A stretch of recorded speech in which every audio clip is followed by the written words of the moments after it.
अवधूत चिंतन श्री गुरुदेव दत्त. श्री स्वामी समर्थ.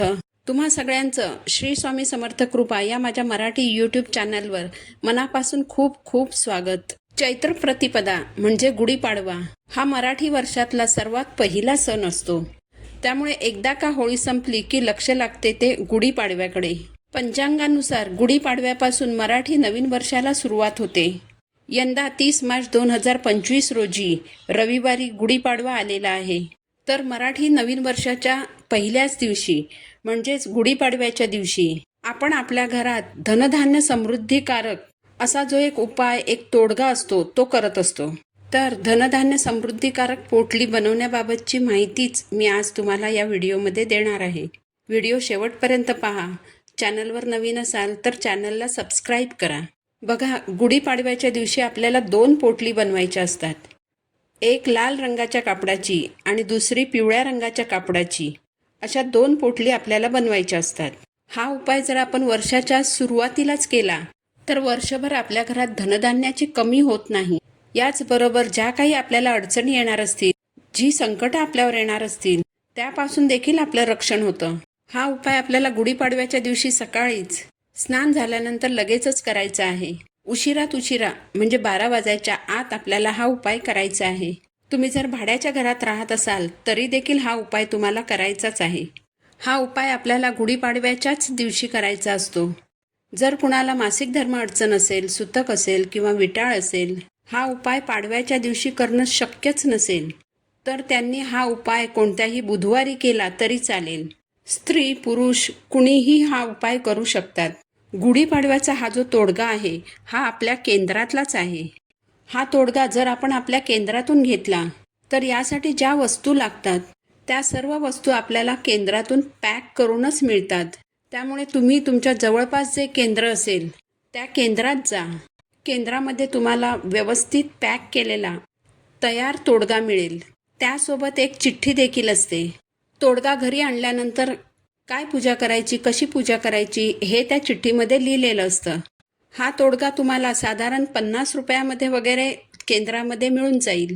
पण ज्यांच्या जवळपास केंद्र नाही तर तुम्ही स्वतः हा तोडगा बनवू शकता. या तोडग्यामध्ये ज्या वस्तू असतात त्या मी तुम्हाला सांगते. त्या वस्तू आणून तुम्ही स्वतः देखील हा तोडगा बनवू शकता. बघा, आपल्याला 2 तोडगे म्हणजेच आपल्याला 2 पोटली बनवायची आहेत.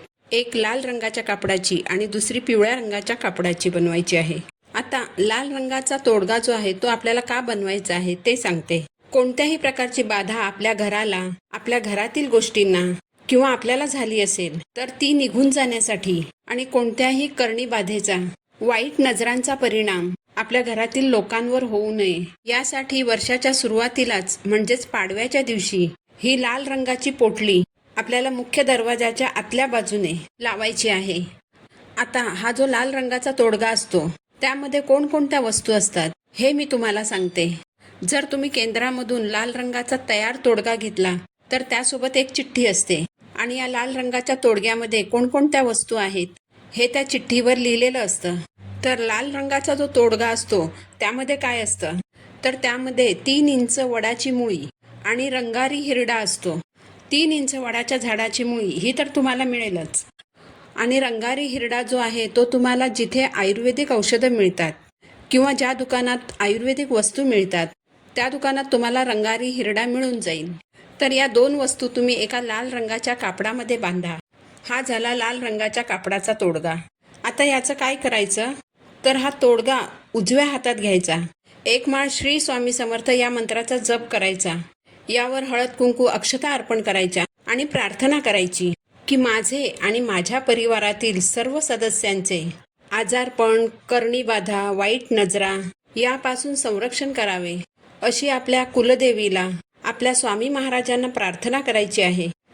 आणि त्यानंतर हा जो लाल रंगाचा तोडगा आहे हा आपल्याला आपला जो मुख्य दरवाजा आहे त्याच्या आतल्या बाजूला आपल्या दरवाजाची जी चौकट असते त्याच्यावर बरोबर मधोमध टांगायचा आहे. यामुळे वर्षभर आपल्या परिवाराचे आजारांपासून, संकटांपासून, बाधांपासून संरक्षण होते. तर हा एक अत्यंत प्रभावी उपाय आहे. तर हा तोडगा तुम्ही नक्की करा. यानंतरचा दुसरा जो तोडगा आहे तो आपल्याला पिवळ्या रंगाच्या कापडात बांधायचा आहे.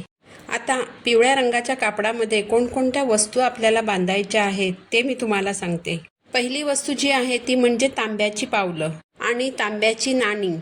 या वस्तू तुम्हाला कुठल्याही धार्मिक वस्तूंच्या दुकानात किंवा जिथे देवांचं सर्व सामान मिळतं त्या दुकानात तुम्हाला तांब्याची पावलं आणि तांब्याची नाणी मिळून जातील. यानंतरची जी वस्तू आहे ती म्हणजे नागकेशर आणि रंगारी हिरडा. आणि पाचवी वस्तू जी आहे ती म्हणजे हळकुंड. तर हळकुंड, नागकेशर आणि रंगारी हिरडा या तीनही वस्तू तुम्हाला मसाल्याचे पदार्थ ज्या दुकानात मिळतात त्या दुकानात सहज मिळून जातील. सहावी वस्तू जी आहे ती म्हणजे मीठ. ते तर प्रत्येकाच्या घरात असतंच. यानंतरची शेवटची जी वस्तू आहे ती म्हणजे गहू. आपल्या घरातले वापरातले जे गहू असतात त्यातलेच मुठभर गहू घ्यायचे. या ज्या सर्व वस्तू आहेत छोट्या छोट्या प्लास्टिकच्या पिशव्यांमध्ये टाकायचं आणि मग ह्या सर्व वस्तू पिवळ्या रंगाच्या कापडामध्ये एकत्र बांधून त्याची एक छोटीशी पोटली बनवायची. नंतर ही पोटली उजव्या हातामध्ये घ्यायची. श्री स्वामी समर्थ या मंत्राचा 1 माळ जप करायचा. नंतर ही पोटली आपल्याला किचनमध्ये ठेवायची आहे. ही पोटली आपल्या स्वयंपाकघरात ठेवल्यामुळे आपल्या घरात कधीही अन्नधान्याची कमतरता भासत नाही. आपलं घर नेहमी अन्नधान्याने भरलेलं राहतं. अशी ही पिवळी पोटली तुम्ही किचनमध्ये कुठेही ठेवू शकता. हे दोन्ही उपाय आपल्याला गुढीपाडव्याच्याच दिवशी करायचे आहेत. पण काही कारणाने हे उपाय करणं तुम्हाला शक्यच झालं नाही तर तुम्ही कोणत्याही बुधवारी हा उपाय करू शकता किंवा मग कोणत्याही शुभ दिवशी, जसं की आता अक्षय तृतीया येईल अशा दिवशी केलात तरी चालेल. तर असा हा अत्यंत महत्त्वाचा उपाय आहे. नवीन पोटली बांधल्यानंतर मागच्या वर्षीची जी पोटली असेल ती तुम्ही वाहत्या पाण्यात विसर्जित करा. तर असा हा गुढीपाडव्याचा पोटलीचा उपाय अत्यंत प्रभावी असा उपाय आहे. तुम्ही नक्की करा. 101% तुम्हाला याचा चांगला अनुभव येईल. ही माहिती जर तुम्हाला आवडली असेल तर व्हिडिओला लाईक करा. चॅनलवर नवीन असाल तर चॅनलला सबस्क्राईब करा. पुन्हा भेटू नवीन व्हिडिओसोबत. श्री स्वामी समर्थ.